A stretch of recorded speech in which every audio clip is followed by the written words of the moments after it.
j'espère que vous allez bien. Bienvenue dans cette nouvelle vidéo. C'est parti pour novembre en bref. J'ai pas beaucoup de beauté donc celles qui sont mordues de beauté vont peut-être être déçues.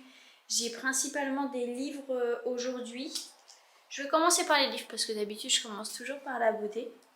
Tout d'abord, des livres que la sage-femme qui nous accompagne m'a prêté parce que c'est principalement moi qui aime lire. Alors, tout d'abord, un petit livre, même on dirait un petit livret, hein, qui est paru aux éditions Humanly, qui je crois est une maison d'édition canadienne. Mais peut-être que je me trompe. Donc, qui a été écrit par Ruth Erhard. C'est sûr que je me trompe même. Mais il s'appelle Les besoins essentiels d'une femme qui accouche. Donc il se présente comme ceci et voilà, il est tout simple, tout petit et franchement on n'est pas sur un livre, c'est même pas un livre, pour moi c'est pas un livre mais c'est pas péjoratif quand je dis ça, mais voilà, c'est quelques pages. Mais pour le coup je trouve qu'il porte très bien son nom parce que les besoins essentiels d'une femme qui accouche au final sont en petite quantité mais sont essentiels. J'ai beaucoup aimé, je pense que je vais le relire avant de lui redonner. Et ce qui m'a énormément touchée, c'est qu'à la fin, la sage-femme a écrit un texte et en fait elle a plein de livres qu'elle prête aux patientes qu'elle accompagne. Et en fait ça m'a, enfin quand j'ai vu ça, ça m'a touchée. Et puis le texte qu'elle a écrit également hyper émouvant. Donc voilà ce que je peux vous dire. Après j'avais regardé la maison d'édition Humanly parce que la naturopathe qui m'accompagne, elle m'avait prêté le livre Le Placenta dont je vous ai parlé le mois dernier je crois, qui est également de la même maison d'édition et c'est un peu galère à les avoir. Il n'y en a pas d'occasion, enfin en tout cas moi j'en ai pas trouvé d'occasion. Et ouais bah c'est qu'après il y a des frais de port. Et même celui-ci, hein, j'ai pas le prix, peut-être que je vous le mettrai ici. Mais il me semble qu'il n'est pas donné pour du coup le petit livret que c'est. Mais déjà si toutes les femmes pouvaient, si toutes les femmes enceintes pouvaient lire ce genre de livre, bah moi je trouve que ce serait top. Mais ça reste mon avis bien sûr. Elle m'a également prêté de Sophie Mété aux éditions Naître et Grandir, non, édition Le Souffle d'Or. Vivre et transmettre le meilleur pendant sa grossesse, de l'importance de la vie intra-utérine dans l'épanouissement de l'enfant. Je l'ai commencé, mais j'ai vu ça quoi. Hein. Mais je sais pas. J'accroche pas, j'ai pas le... Je sais pas. Et ça arrive hein, parfois avec des livres, donc est-ce qu'il y a un petit sommaire ici ou quoi? Ouais. Être en lien avec son enfant avant qu'il ne naisse, prendre soin de son équilibre émotionnel, vivre et transmettre le meilleur pendant la naissance pour offrir à son bébé un beau départ dans la vie, être parent, un chemin de croissance. Bah ça, oui. Donc, ouais. Probablement que je vais quand même essayer de creuser un peu le truc avant de lui rendre. Mais celui-ci, je sais pas. Pourtant, on me l'avait conseillé sur Instagram, mais pas de coup de cœur. Par contre, un autre coup de cœur. Et alors, quand j'ai vu qu'elle avait les 3 dans sa bibliothèque, j'étais en joie. Et je l'ai dévoré. C'est La naissance en BD de Lucille Gomez. Donc, il y a 3 tomes. Donc là, c'est le premier. Donc celui-ci, c'est Découvrez vos super pouvoirs. Ensuite, il y a Amplifier vos super pouvoirs et Propager vos super pouvoirs. Vraiment, là aussi, c'est le genre de livre comme celui-ci que les femmes enceintes devraient lire pour comprendre qu'est-ce qui se passe dans leur corps physiologiquement. Mais ça donne tellement de motivation et ça comment dire, ça... J'ai un terme qui me vient, mais c'est pas le... Enfin, j'ai une image en tout cas.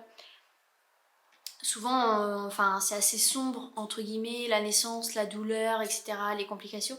Et en fait, cette BD et ce livre, ça désombrifie, ça n'existe pas, mais voilà le terme qui me vient, ce processus physiologique, parce que les femmes enfantent depuis que le monde est monde, hein, et on sait faire. C'est surtout qu'on... Oh, bah voilà que j'ai plus mes termes, c'est pas possible. On infantilise un peu, beaucoup, la femme, voilà. Donc au niveau du sommaire, je sais pas si ça va vraiment parler, si je parle juste, ouais, nouvelle vie, nouvelle vue, ou la différence entre les approches pathologiques et physiologiques de la naissance, le travail, des contractions à la bulle, le bon cocktail, les hormones de l'accouchement, femme sauvage, d'où vient le pouvoir de donner naissance, la douleur, une introduction, la peur ou pourquoi le stress provoque de la souffrance, accoucher c'est sexuel, les 6 critères nécessaires à une sexualité satisfaisante et à un accouchement respecté, la péridurale, bien la comprendre pour choisir sans subir, reprendre ses super pouvoirs, s'emparer des connaissances et trouver les pistes pour faire vos propres choix. Donc j'ai hâte de lire les 2 autres hier, avant-hier. Je suis allée à la FNAC et j'ai feuilleté rapidement le 3e tome et canon. Et puis alors franchement dedans ça donne la patate. En fait la jeune fille est accompagnée de son chat et c'est assez ironique à certains moments. Mais franchement voilà, il est coloré, il est ludique, il n'est pas prise de tête, il est clair. Franchement, moi je trouve que, par exemple, ma soeur tombe enceinte, je lui offre les 3 tomes en fait. Je trouve que c'est un cadeau utile qui permet d'avoir de la connaissance sur ce qui se passe et ce qui va se passer en fait. Et d'être en confiance et ouais, de se connecter à l'énergie d'amour plutôt que l'énergie de la peur. Donc voilà pour les 3 prêts. Ensuite, côté prêt, j'en ai pris à la médiathèque un. En fait, c'est pour ça que c'est surtout pour lui que j'ai renouvelé mon abonnement. C'est le livre de Ina May Gaskin qui se nomme Le guide de la naissance naturelle aux éditions Mama.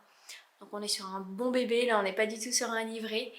Ina May Gaskin, c'est une sage-femme qui a commencé sa carrière dans les années un peu hippie parce que ils étaient tous en bus slash roulotte et ils ont fait, je sais plus en fait le chemin qu'ils ont fait au niveau des États-Unis.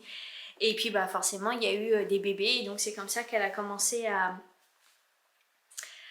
exercer le métier de sage-femme. Et ensuite ils ont fondé une communauté qui s'appelle The Farm aux États-Unis. Alors c'est pas non plus Rootsland, hein. Mais voilà, ils ont quand même un hôpital ou une clinique, je sais plus exactement. Mais en fait, dans ce livre-là, elle explique comment ça se passe dans leur communauté au niveau des enfantements, au niveau des césariennes ou des potentielles complications. J'en parlais l'autre jour avec mon conjoint parce qu'il y a des... Voilà, depuis le temps, elles ont référencé des statistiques en fait. Et par exemple entre 1970 et 2010, donc à savoir 40 ans, il y a eu 2844 grossesses, dont j'arrondis 95% d'accouchements à domicile, 5% de transfert à l'hôpital, 1,5% de césarienne, 0,5% d'extraction au forceps et 0,0... Et là, il y a 0,04% d'extraction à la ventouse. Bref, ça montre bien que les femmes de cette communauté sont soutenues, sont accompagnées, connaissent leur corps, connaissent... connaissent pas tellement, surtout si ce sont des primipares, mais en tout cas... les femmes de cette communauté partagent entre elles leurs histoires d'enfantement et donc du coup il y a vraiment cette cohésion, ce noyau et cet esprit de confiance et de se dire elles ont réussi, moi aussi je vais réussir. Donc vraiment ce livre il est énorme mais alors il se lit d'une facilité, c'est juste dingue. Ce que j'apprécie, c'est qu'au début, déjà on est sur un pavé de... Alors il faut que j'enlève toutes les annexes, etc. Mais on est sur un livre de 400 pages à peu près. Et la première partie qui comporte 175 pages, c'est-à-dire tout ça, ce ne sont que des partages d'expériences, en fait, des récits de naissance. Et mon Dieu, qu'est-ce que ça donne la patate. Autant je vous avais présenté un autre livre, je sais plus comment il s'appelle, Naissance merveilleuse, je crois, où c'était 40 récits de naissance, que ce soit à domicile ou en structure. Mais j'avais pas accroché, je sais pas, il y avait... Enfin, en tout cas, dans le partage de ces femmes, c'est comme si je ressentais les émotions qu'elles peuvent partager dans leurs récits. C'est juste... Enfin voilà, il y a vraiment une différence par rapport à l'autre livre. Et après, eh ben, on parle de plein de choses. Mais vraiment, du diabète gestationnel, des positions, des protocoles, des médicaments utilisés. Enfin, franchement, il est juste génial. Il est top. Enfin, franchement, je ne peux que le recommander. Il est un peu cher, on va dire, il est à 30 €, 29. Mais franchement, il vaut le coup et ça aussi, c'est une valeur sûre. J'ai pensé à une vidéo, mais pour plus tard, c'est-à-dire quand j'aurai accompagné cette âme à venir sur Terre, donc d'ici quelques mois encore. Ouais, faire une vidéo avec mes lectures, enfin voilà, les lectures qui m'ont inspirée, qui m'ont motivée, et peut-être d'autres trucs qui m'ont servi. Enfin vraiment, mais si j'avais des conseils à donner à une femme qui est en projet bébé ou qui vient tout juste de tomber enceinte, même si, enfin voilà, je me dis, si une femme elle est à 7 mois, elle peut toujours le lire et ça lui servira toujours, hein, clairement. Mais vraiment mes bons basiques que je recommande lors de la grossesse. Voilà. Et un autre prêt, alors c'est un roman que j'ai commencé, là je suis un peu en pause avec lui. C'est le livre d'Anthony Nevo aux éditions Alizio et il se prénomme « Il suffit d'une décision pour changer de vie ». Voilà comment il se présente. Donc j'ai mis pas mal de post-it. Mais paradoxalement, ce livre il n'a pas ce truc qui fait que j'ai envie de l'ouvrir le soir et de me replonger dedans. Il m'appelle pas en fait.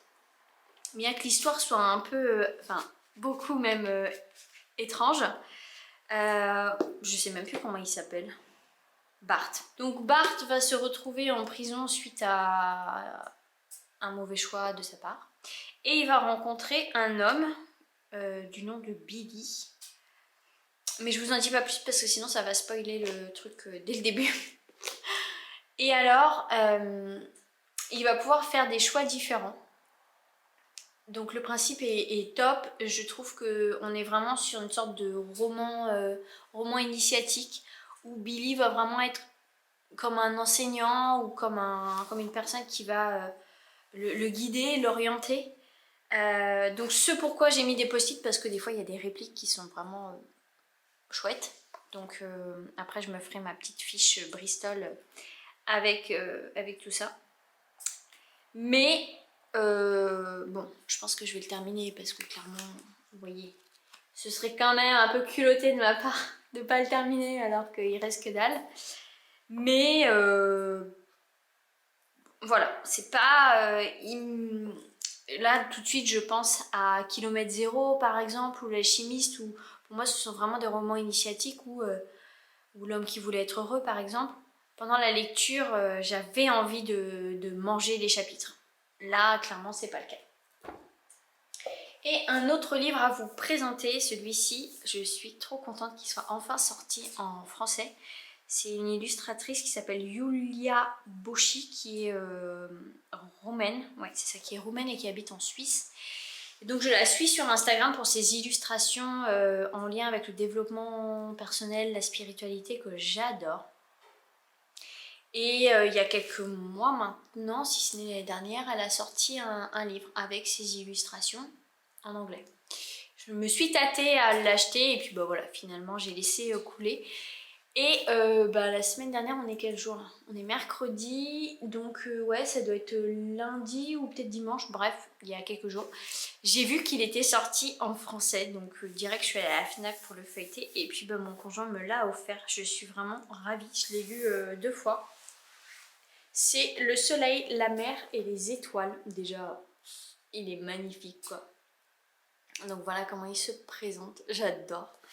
Et alors à l'intérieur, bah beauté en fait, il est magnifique aussi. Donc on est sur de merveilleuses illustrations. Et avec, des fois on a une phrase, des fois on a juste quelques mots. J'adore cette planche là avec les grosses marguerites au sol et puis elle est sur une très jolie nappe en train de lire. Ah, celle-ci c'est une de mes planches préférées. Ici on a je manque, je crains, je ne suffis pas, je doute. C'est très aride et de l'autre côté bah, tout est fleuri. En traversant mon jardin intérieur, j'ai compris quelque chose. Je suis forte, je suis digne, je crois, je reçois, j'accueille. Il y a des pages comme ça que j'adore, vraiment. Et en fait, il est divisé en 4 parties avec les saisons. Et celle-ci aussi. Tant pis si votre chemin diffère de celui des autres. J'adore les illustrations, franchement elles sont magnifiques. Suivez votre voie même si vous la suivez seule.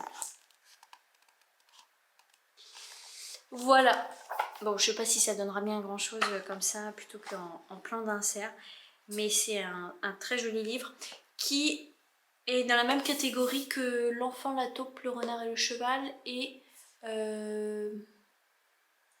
Petit panda et grand dragon, je crois. Le dernier, la Petit Panda, c'est Le Lotus et l'éléphant. Et l'autre, je me rappelle plus. Les arènes, je crois, la maison d'édition. Je vous en ai déjà parlé. Ce genre de livre avec des illustrations et des phrases inspirantes. Et vraiment, j'adore. Franchement, j'aime beaucoup. Voilà. Gros coup de cœur pour ce merveilleux livre de Yulia. Voilà, j'en ai fini côté livre. J'ai un petit peu de gourmandise. Enfin, j'ai un rooibos. Hein.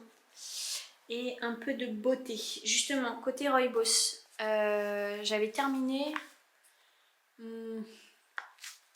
j'avais terminé mon équitable cacao cannelle, qui était trop bon. Il faut vraiment que je le rachète avec l'autre là, je crois que c'est cannelle orange ou cacao orange. Et je n'ai pas encore racheté le rooibos de Noël de la marque Les Jardins de Gaïa. Et en magasin bio, du coup, je me suis dit, bah, je vais me tourner vers... Non, c'est pas Les Jardins, je vous ai dit n'importe quoi.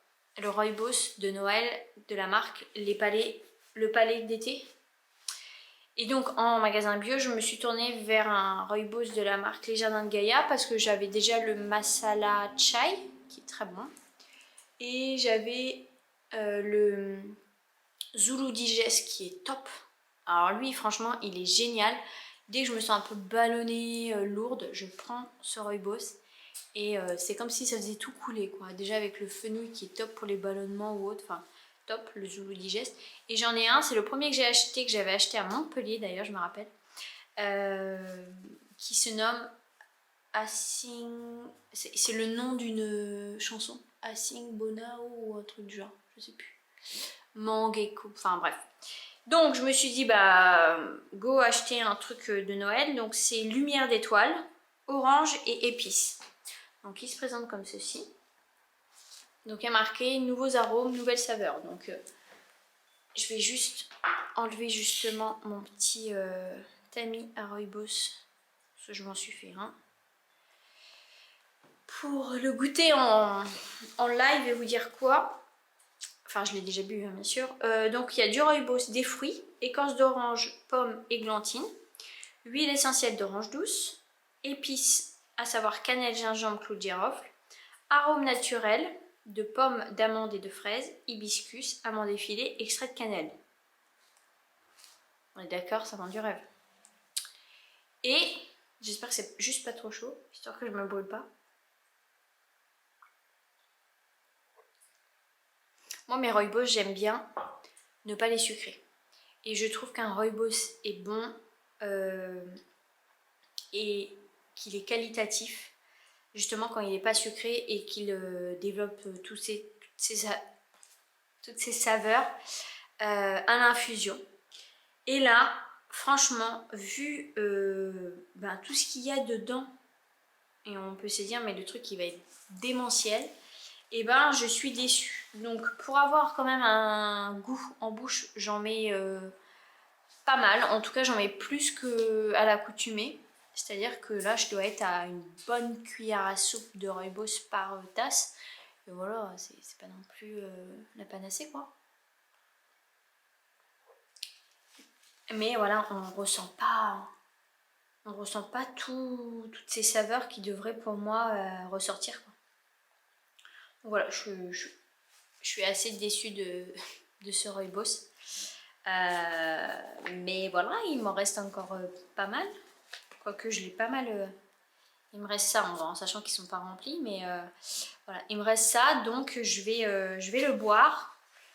Pour pouvoir acheter là, pendant la période de décembre, le rooibos des palais d'été. Parce que celui-ci, pépite. Je ne peux que vous le conseiller. Ainsi que Nuit étoilée de la marque. Bah oui, forcément. Je vous la mettrai là parce que ça va pas me revenir. Voilà. Et côté beauté, si j'avais pas gagné un concours, je n'aurais rien eu à vous présenter. Je vous en ai parlé un petit peu sur Instagram. Très contente et gratitude d'avoir gagné ce concours avec la marque Minimaliste et Versatile. Donc en fait, la marque Versatile, je l'ai connue grâce à... Voilà, je vais vous remettre son compte Instagram. Non, je vais vous le mettre plutôt que de l'écorcher. Et coup de cœur pour le design de cette marque. Et là, on monte sur Paris dans quelques jours. Et j'ai trop hâte d'aller dans un concept store justement pour sentir les parfums. Et donc dans ce concours, il y avait 2 produits minimalistes et un parfum justement de cette marque Versatile. Donc là, on est sur des parfums, mais plus précisément des extraits de parfums. Donc voilà comment ça se présente. C'est made in France, c'est naturel, tout ce qu'on veut. Ils ont 5 extraits de parfums qui se présentent sous format roll-on de 15 ml. Et leur slogan, c'est ce n'est pas la taille qui compte. Voilà. Donc, il y en a plusieurs. Donc, il y a le Néomusc, il y a le... Enfin, je pourrais pas trop vous dire. N'hésitez pas à aller sur le site. D'ailleurs, j'ai vu que sur le site, il y avait des coffrets découvertes avec les 5 références. Et après, il y a 15 € je crois de réduction si on achète un full size. Et donc dans le concours, c'est Dimanche Flemme qui était à remporter. Moi j'ai trop hâte de sentir le café croissant. Ils ont Rital Date. Qu'est-ce qu'ils ont d'autre? Je me souviens plus. Bref, vous savez pourquoi. Donc celui-ci, c'est le Néomusc, avec en première tête vert, basilic, pétillant, cardamome, et ensuite lacté, amandé, vanillé, musqué et doux. Donc au niveau des ingrédients, on est sur de l'huile d'amande douce. Après on a le parfum, de l'huile de germe de blé, de la vitamine E, et voilà. Ce qui est chouette également, c'est que sur leur site internet, vous pouvez... parce qu'en fait, ils expliquent que souvent dans la parfumerie, voilà, les parfums sont... c'est un peu secret, on va dire. Alors que là, eux, ils font le parti pris de tout dévoiler, en fait. Et je trouve ça intéressant, surtout pour les... comment on appelle ça? Pour les novices. Voilà. Donc, ce parfum, je l'ai finalement offert à mon conjoint. Ce sont des parfums mixtes, en tout cas celui-ci est parfaitement mixte, mais c'est vrai que la marque dit que tous les parfums sont mixtes, donc j'ai hâte de sentir les 4 autres pour voir ce qu'il en est. Effectivement, au début on sent bien hein, le côté vert, le côté frais. Là, le côté amande, vanille, etc. Au nez, comme ça je le sens pas, mais une fois qu'il est posé sur la peau et qu'il évolue, effectivement on a ce côté doux. On a du coup un côté vert mais qui est doux et qui est rond, qui est pas trop peps, pas trop justement pétillant, acidulé. Et du coup bah j'adore. Donc tous les matins je sens ça dans le cou de mon conjoint, en plus de la divine huile qu'il a de la marque Les Âmes Sauvages. Donc voilà, très chouette découverte. Et donc là le format 15 ml, ils sont tous à 55 €. Donc voilà pour cette marque. Et puis franchement le flacon, c'est tellement petit, c'est tellement mignon quoi. D'ailleurs je suis en train de penser que, étant sur Paname, je pourrais peut-être en profiter pour aller sentir le parfum de la marque M Skincare. Voilà. Et donc les 2 autres produits de la marque Minimalist que je ne connaissais que de nom, hein, qui a quand même pas mal fait parler d'elle, c'est surtout Juliette qui en a pas mal parlé, anciennement Green Frenchy, et qui est redevenue Moi c'est Juliette sur Instagram. Je vais commencer par le gommage hydratant corps. Donc on est sur des emballages comme ceci et des pots bien généreux. Donc là on est sur un format de 125 ml. Qu'est-ce qu'ils nous disent dedans? Huile de coco, huile de jojoba, sucre blanc. Quand j'ai vu la description, je me suis dit ah ça va être un gommage comme le Evolve ou le Rachel, hyper gras, galère à rincer, ta douche devient un toboggan clairement. Donc fondé pour notre gommage corporel au sucre blond et au délicat parfum tonifiant de pamplemousse. Enrichi en huile de coco et en cire de carnauba bio, ce gommage élimine efficacement toutes les peaux mortes et laisse votre peau douce, souple et protégée. Je dois dire que j'ai été très agréablement surprise par ce gommage qui sent effectivement divinement bon. Donc, voilà la texture. Donc on a une petite spatule qui est probablement dans le sac. Je l'avais exprès prise, mais voilà. Donc voilà, on voit bien les morceaux de sucre. Ça sent bon, le pamplemousse, c'est pétillant, etc. Ça gomme super bien. Et alors, mais j'ai été ravie de constater qu'il y avait un émulsifiant dedans. Donc il se transforme après en lait. Et ça, mais j'adore. Donc voilà. Je suis ravie de ce gommage. Donc du sucre blanc, de l'huile de coco, un émulsifiant, un tensioactif qui facilite le rinçage, de la cire de carnauba, de l'huile de jojoba, donc la fragrance de pamplemousse, de la vitamine E et c'est tout. Voilà, donc 100% naturel, 83% biologique. Voilà. Gros favori pour Enfin, favori. C'est pas... Il est très très bien, franchement. Je dirais pas que c'est un favori, j'ai pas eu non plus un coup de cœur énorme, mais franchement, il gomme super bien, il laisse la peau douce, il s'émulsifie, il sent bon, il est français, packaging en verre, franchement déjà on est sur un bon level. Et autre produit, toujours en format 125 ml, c'est le baume hydratant corps, huile de coco, beurre de karité, cire de carnauba. Dedans, on a de l'huile de coco, du beurre de karité, de la cire de carnauba, sans surprise, un parfum et de la vitamine E. Et alors le parfum,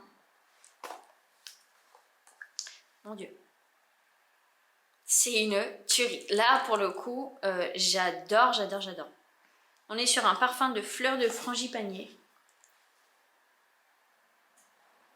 C'est solaire sans être trop écœurant, pas du tout mon œil.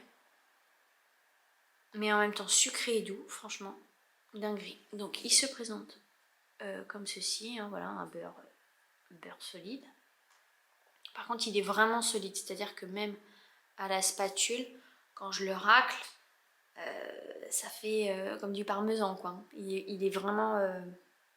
je pense qu'il serait vachement plus malléable en été, ce qui est tout à fait normal. Mais voilà, je le chauffe bien entre les mains. Et je l'applique. Et même mon conjoint m'a dit, oh là là, tu sens trop bon. Bah oui, c'est ce baume hydratant. Bon alors ils disent hydratant, il n'hydrate pas du tout. Hein. C'est un baume nourrissant, il ne faut pas se leurrer. Il n'y a aucun actif hydratant à l'intérieur. Mais c'est pas grave. Franchement, très belle découverte pour la marque minimaliste.